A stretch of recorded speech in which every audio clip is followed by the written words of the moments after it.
ಇವತ್ತು ವಿನಯ್ ಕುಲಕರ್ಣಿಗೆ ಜೀವಾವಧಿ ಶಿಕ್ಷೆ ಆಗುತ್ತಾ ಅಥವಾ ಗಲ್ಲು ಶಿಕ್ಷೆ ಆಗುತ್ತಾ? ಇವತ್ತು ಧಾರವಾಡ ಜಿಲ್ಲಾ ಪಂಚಾಯತ್ ಸದಸ್ಯ ಯೋಗೇಶ್ ಗೌಡ ಕೊಲೆಗೆ ಸಂಬಂಧಪಟ್ಟಂತೆ ಶಿಕ್ಷೆ ಪ್ರಕಟ ಆಗಲಿದೆ. ಅದು ಕೂಡ ಜನಪ್ರತಿನಿಧಿಗಳ ವಿಶೇಷ ಕೋರ್ಟ್ನಿಂದ ಇವತ್ತು ಶಿಕ್ಷೆ ಪ್ರಮಾಣ ಪ್ರಕಟ ಆಗುತ್ತೆ. ಹಾಗಾದ್ರೆ ವಿನಯ್ ಕುಲಕರ್ಣಿ ಭವಿಷ್ಯ ಇವತ್ತು ನಿರ್ಧಾರ ಆಗುತ್ತೆ. ವಿನಯ್ ಕುಲಕರ್ಣಿಗೆ ಎಂದು ಶಿಕ್ಷೆ ಪ್ರಮಾಣ ಪ್ರಕಟ ಮಾಡುತ್ತೆ ಕೋರ್ಟ್. ಹಾಗಾದ್ರೆ ಜೈಲು ಶಿಕ್ಷೆ, ಜೀವಾವಧಿ ಶಿಕ್ಷೆ ಆಗುತ್ತಾ ಅಥವಾ ಗಲ್ಲು ಶಿಕ್ಷೆ ಆಗುತ್ತಾ?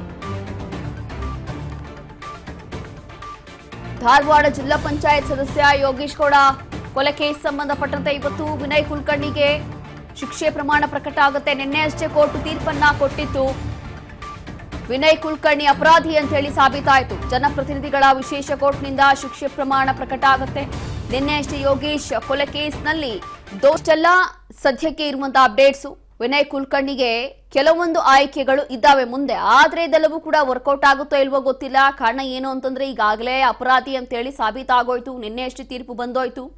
ಅದರಲ್ಲೂ ಕೂಡ ಸುಮಾರು 10 ವರ್ಷಕ್ಕೂ ಹೆಚ್ಚು ಹಳೆಯ ಪ್ರಕರಣ ಇದು. ಇದರಲ್ಲಿ ವಿನಯ್ ಕುಲಕರ್ಣಿ ಅಪರಾಧಿ ಅಂತ ಹೇಳಿ ನಿನ್ನೆ ಅಷ್ಟೇ ಸಾಬೀತಾಯಿತು. ಅದಾದ ನಂತರ ಈಗ ಹೈಕೋರ್ಟ್ ಮೊರೆ ಹೋಗ್ಲಿಕ್ಕೆ 60 ದಿನ ಕಾಲಾವಕಾಶ ಇದೆ ವಿನಯ್ ಕುಲಕರ್ಣಿಗೆ.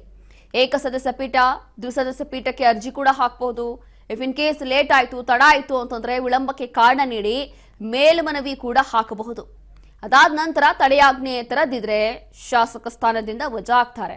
ಈಗಾಗಲೇ ಶಾಸಕ ಸ್ಥಾನದಿಂದ ವಜಾ ಆಗ್ತಾರೆ ಅನ್ನುವಂಥ ಭಯ ಕೂಡ ವಿನಯ್ ಕುಲಕರ್ಣಿಗೆ ಶುರುವಾಗಿದೆ.